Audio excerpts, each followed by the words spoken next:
Hello everyone, मेरा नाम है राहुल और आज है डे 3। एक नए क्वेश्चन को सॉल्व करते हैं।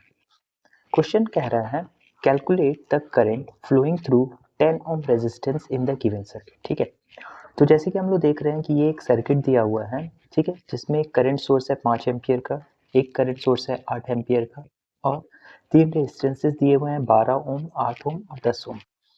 क्वेश्चन मेरा क्या कह रहा है कि current flowing through the 10 ohm resistance. इसका मतलब कहने का मतलब ये है कि यहाँ पे जो मेरा आई है वो कितना फ्लो कर रहा है वो मेरे को निकालना है। ठीक है, तो चलिए इसको सॉल्व करते हैं।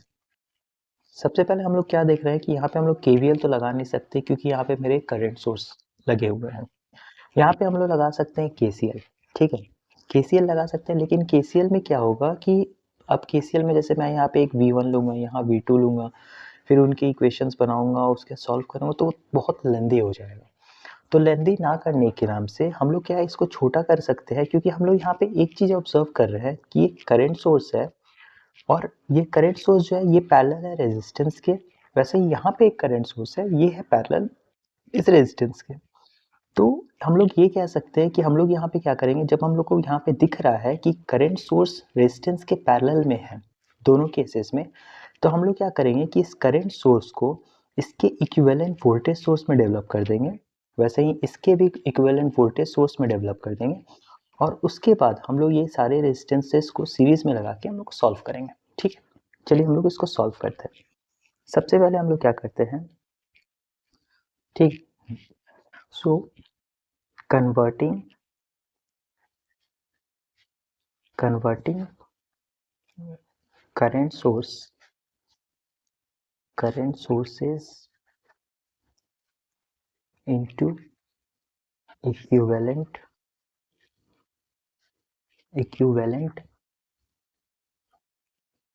voltage sources।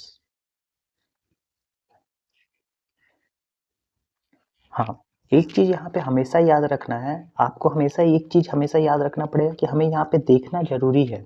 हमेशा हम लोग ऐसा क्वेश्चन आएगा, हमेशा हम लोग नहीं कर सकते कि हम लोग इसको हम लोग करंट सोर्स में चेंज करके हम लोग सॉल्व कर दें। नहीं, हमेशा हमें ये देखना पड़ेगा, ध्यान देना पड़ेगा कि जो मेरा करंट सोर्स है वो रेजिस्टेंस के पैरेलल में है, तभी ये करंट सोर्स में हम लोग इसको चेंज कर सकते हैं, अदरवाइज हम लोग नहीं कर पाएंगे। सो इस चीज़ को हमेशा याद रखिएगा, करंट सोर्स के अगर पैरेलल में मेरा वोल्टेज सोर्स है, करंट सोर्स के मतलब रेजिस्टेंस के पैरेलल में मेरा करंट सोर्स है, तभी मैं इसको वोल्टेज सोर्स में कन्वर्ट कर सकता हूँ, नहीं तो नहीं कर पाऊंगा।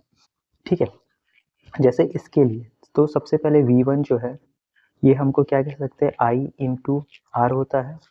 सो V1 जो आएगा यहाँ पे सबसे पहले क्या है, मेरा करंट कितना है 5 एम्पियर इंटू रेजिस्टेंस कितना है 12, इसका मतलब क्या है 60 वोल्ट।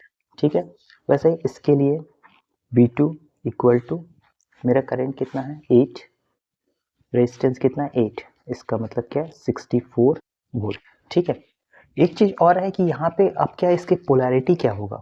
ठीक है, तो हम लोग यहाँ पे देख रहे हैं मेरा एरो जो है वो ऊपर की तरफ है, इसमें भी एरो ऊपर की तरफ है, तो एज अ रिजल्ट जो मेरा पॉजिटिव पोलैरिटी होगा करंट सोर्स का वो ऊपर की तरफ होगा, नेगेटिव पोलैरिटी नीचे की तरफ होगा। तो सबसे पहले तो हम लोग वोल्टेज सोर्स डेवलप कर लिए, अब हमें क्या करना है, ये सारे रेजिस्टेंसेस को सीरीज में डालना है और इनके इक्विवेलेंट वोल्टेज सोर्स के साथ। ठीक है, तो सबसे पहले क्या है, इस वोल्टेज सोर्स का कितना है 60। सबसे पहले क्या है, सारे रेजिस्टेंस को सीरीज में करते हैं, सॉरी। ठीक है, ये एक रेजिस्टेंस, ये दूसरा रेजिस्टेंस, ये तीसरा रेजिस्टेंस। ठीक है, ये आ गया मेरा 12 ओम का रेजिस्टेंस, ये है 10 ओम का रेजिस्टेंस। ठीक है, ये है 8 ओम का रेजिस्टेंस। ठीक है, अब इसका इक्विवेलेंट मेरा वोल्टेज सोर्स हम डेवलप कर रहे हैं, प्लस माइनस यहाँ, ये कितना आया था मेरा 60, तो प्लस माइनस 60 वोल्ट। ऐसे यहाँ पे प्लस माइनस, ठीक है, प्लस माइनस 64 वोल्ट। ठीक है, अब हम लोग यहाँ पे सिंपली हम लोग को क्या एक सर्किट मिल गया है जहाँ पे रेजिस्टेंसेस सीरीज में है, तो हम लोग कह सकते हैं कि यहाँ पे जो मेरा करंट फ्लो करेगा I, वो मेरा 10 ओम के 10 ओम से 10 ओम में जो करंट फ्लो, मतलब इसमें जो करंट फ्लो करेगा वो 10 ओम में भी वही करंट फ्लो करेगा, क्योंकि ये सीरीज जो है ये इसमें है, क्या बोलते हैं, सीरीज में सारे रेजिस्टेंसेज हैं, एक सिंपल सा सर्किट है केवीएल का। इसको सिंप्लीफाई कर सकते हैं, जैसे कि ये जो है आर इक्विवेलेंट, इसका सबसे पहले क्या है, आर इक्विवेलेंट हम लोग निकाल लेते हैं, wait a minute. R equivalent जो है यहाँ पे हमको दिख रहा है कि 12, 10 और 8 सारे के सारे सीरीज में है, तो ये क्या है, सिंपली समेशन हो जाएगा 12 प्लस 10 प्लस 8, दैट इज ये 20, ये 30 ओम। ठीक है, इसको हम लोग फर्दर और सिंप्लीफाई अगर हम लोग करें तो हम लोग को क्या मिल जाएगा, सिंपली ये एक रेजिस्टेंस हो गया, प्लस माइनस यहाँ से ऐसे, प्लस माइनस ठीक है, plus minus 64 volt, plus minus 60 volt, ठीक है, और ये कितना है 30 ओम। ठीक है, यहाँ पे मैं लगा रहा हूँ आई। ठीक है, सो यहाँ पे नाउ अप्लाइंग केवीएल। ठीक है, केवीएल, तो सबसे पहले क्या है, यहाँ पे मेरा जो करंट आई फ्लो कर रहा है ये हो जाएगा 30 इंटू आई। ठीक है, अब यहाँ से जब हम लोग इधर फ्लो कर रहे हैं तो सबसे पहले मेरा पॉजिटिव आ रहा है, प्लस 64, इधर से ऐसे जाते जाते जाते ये मेरा minus 60 equal to 0। So 30 I plus 4 equal to 0। This implies I equal to minus 4 को इधर भेज दिए, डिवाइडेड बाय 30, या कहे तो -2/15 एम्पियर। ठीक है, तो इसका मतलब मेरे को ये पता चला कि इस सर्किट में, इस सारे सर्किट में जो करंट फ्लो कर रहा है वो है -2/15 एम्पियर। अब यहाँ पे सबसे पहले यहाँ पे माइनस, ये माइनस क्या इंडिकेट करता है, माइनस ये इंडिकेट करता है कि हमने जो करंट का डायरेक्शन लिया है वो उल्टा है, उसके उल्टे डायरेक्शन में करंट फ्लो कर रहा है। मतलब मैंने करंट का डायरेक्शन हमने कहाँ से लिया था, यहाँ से हम लोग क्लॉकवाइज करंट का डायरेक्शन लिया था, लेकिन मेरा जो वैल्यू आ रहा है वो है मेरा -2/15। इसका मतलब क्या है, मेरा करंट का डायरेक्शन जो है वो उल्टा है जिससे हम लोग लिए हैं, मतलब मेरा करंट जो है वो एक्चुअल में ऐसे फ्लो कर रहा है।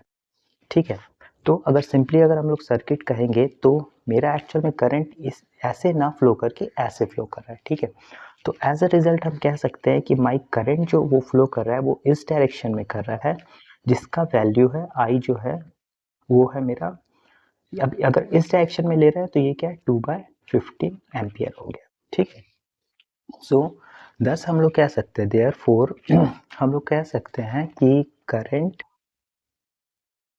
Flowing through 10 ohm resistance is 2/15 ampere in anti-clockwise direction. Clockwise direction. ठीक है, सो आई होप मुझे लगता है आपको समझ में आया होगा। So thank you, please like and subscribe. Thank you.